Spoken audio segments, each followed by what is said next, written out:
Good morning. How are you? So, I am here with you, continuing to answer your questions. Most of the questions are coming from readers of You Are the Universe, Discovering Your Cosmic Self and Why It Matters.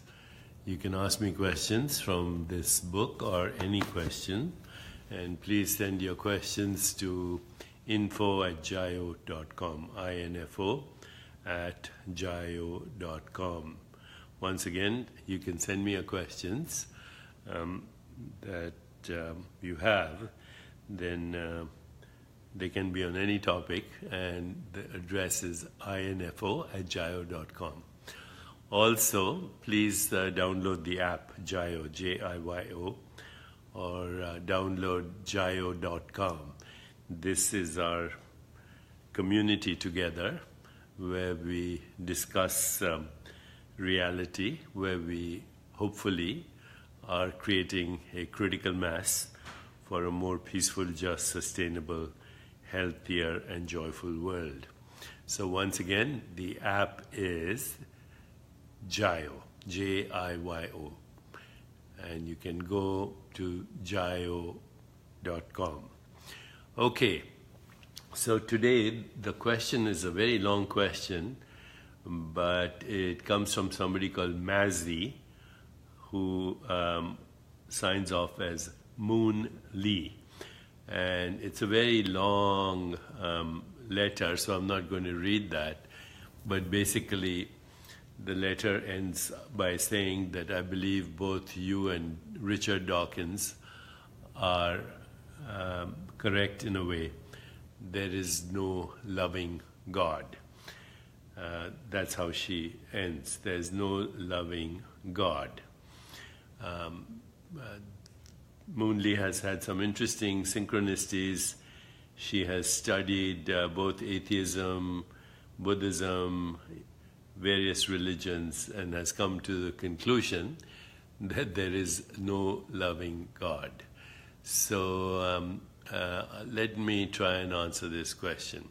First of all, the God that Richard Dawkins and other self-proclaimed militant atheists, by the way, that is a term that I did not coin. It's a term used by Richard Dawkins, who's one of the most vocal atheists of our times, and he uses the word militant atheism. He calls himself a militant atheism expert. He's a militant atheist, self-professed. And there are many others, but he's the leading one. Michael Shermer is an atheist as well, but doesn't refer to himself as a militant atheist. So let's try and answer Mazzy or Moonli's question when she says there is no loving God. Let me start by saying the following. If you can define God, then you limit God. So the only rudimentary definition of God that we as human beings can come up with is God would be infinite being, infinite existence, infinite awareness, infinite consciousness, infinite spirit, non-local being. So those would be fair definitions. But having said that, I would say that God cannot be ultimately defined because any definition is a limiting definition. So God is the source of existence. Fair enough, but we can't define God. Any image of God cannot be God, although images can serve as symbols for higher consciousness and ultimately as fundamental cosmic consciousness. And so symbols can bring us models of reality, but cannot give us the experience of reality. God cannot be imagined, but makes imagination possible as consciousness. God cannot be defined, but is the source of all definitions. God cannot be squeezed into the volume of a body or the span of a lifetime. God is our ultimate instinct to know ourselves. As humans, we ask questions. Is there God? Does God care about us?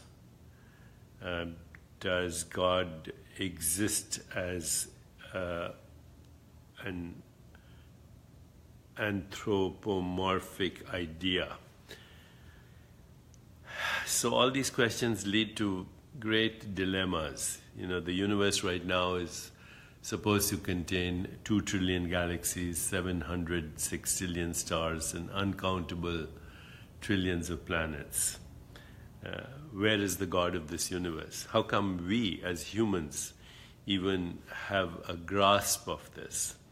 How come we as humans ask these questions? Who are we? What does life mean? What is the meaning of death? Does God exist? And if God exists, then does God care about us? So I would say that the God that Dawkins and other militant atheists attack is an imaginary God. It's an image of God that these scientists were brought up with as children. And as they grew up and learned about evolution and learned about, astronomy and biology and physics and mathematics, then they rejected the God that they were programmed into believing. And that's why I've always said that belief is a cover-up for insecurity. You don't need to have belief to understand reality. You do need a certain kind of faith in the methods of inquiry that you have, whether they are scientific, philosophical, theological. The methods of inquiry will lead you ultimately to that level of understanding where you will understand that, in fact, God is the only thing that's real. Everything else is a phenomenon, a transitory phenomenon in the consciousness of God. So that's all you need, a method of self-inquiry, a method of transcendence, and the beingness of love. When you have that, then you do realize that militant atheists are attacking a childish notion of God in which they were programmed in. So let me complete this answer in 15 seconds when we come back.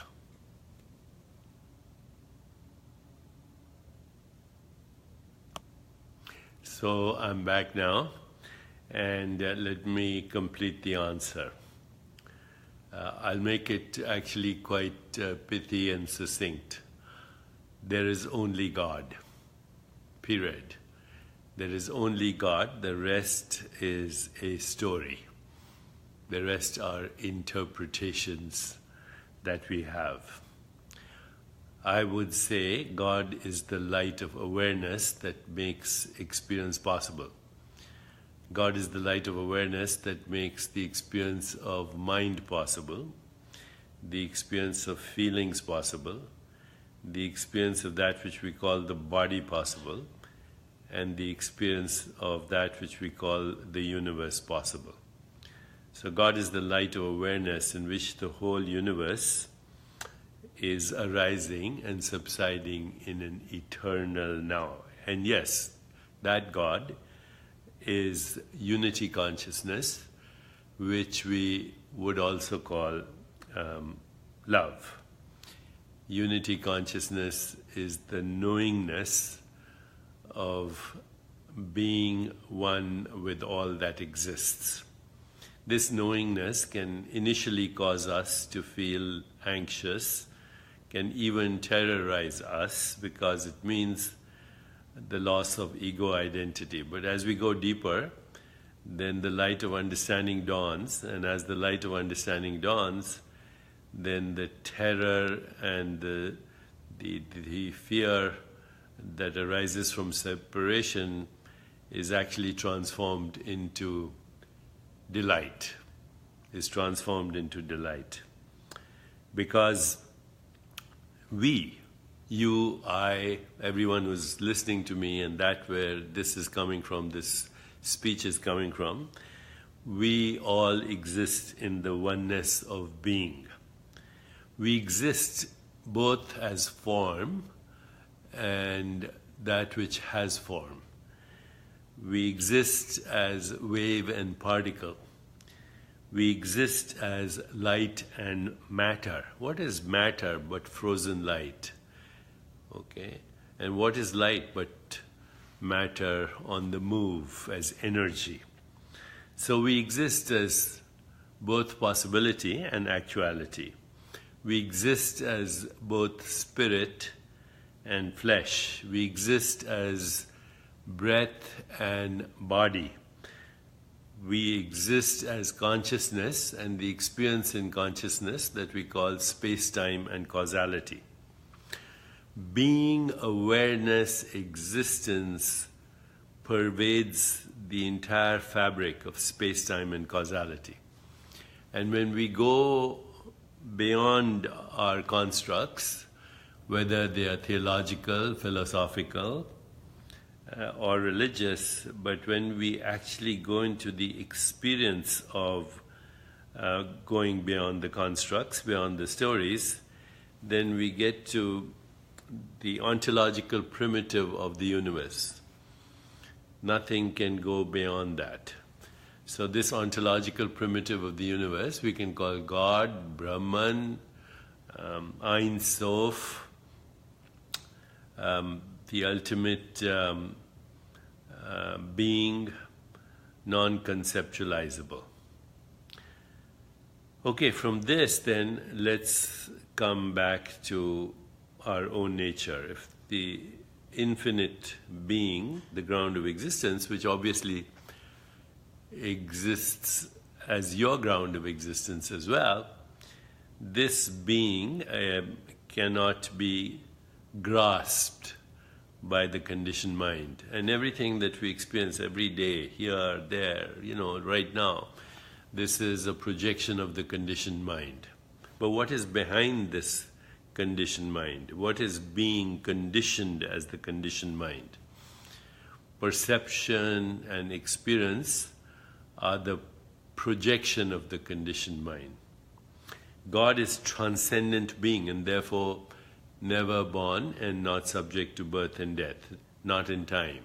And that's our essential nature too. Our essential nature is that we were never born and are not subject to death. Our essential nature is that we are beyond the constructs of body, mind, universe.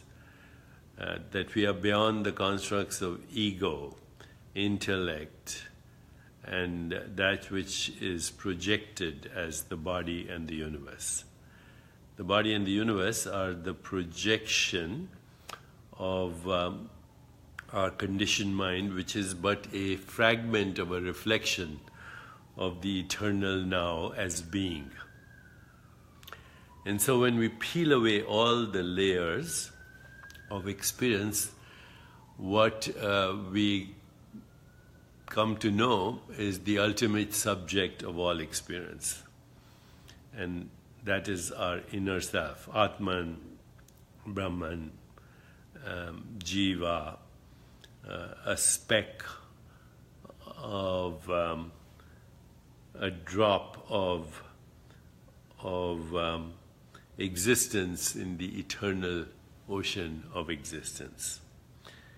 So this is the God that exists beyond our ego identity. It is the original identity, and so sacrificing the absolute for the relative, we create experiences, but none of those experiences can be God, because God is the source of all experiences. So, Moonli, I hope I've answered your question. The answer to the question is, there is only God. God is present no matter what the experience is, divine or diabolical, sacred or profane, forbidden lust or unconditional love, sinner or saint. No matter what the experience is, God is present. God is present as eternal presence in which the whole universe arises and subsides in eternal now. So Anup Batra says, how do we stay free of conditionality? Recognize that whatever you're seeing is a projection of your conditioned mind. It's a story. What exists beyond stories? So ask yourself every now and then, who am I? Am I aware? What is the nature of that which knows all experience, whether we call that experience mind, body, or universe? What is the knowing in which questions arise? And to atheists, I would ask, who or what is it that has the notion that you call atheism? Who or what is it that has the notion of that which is termed skepticism?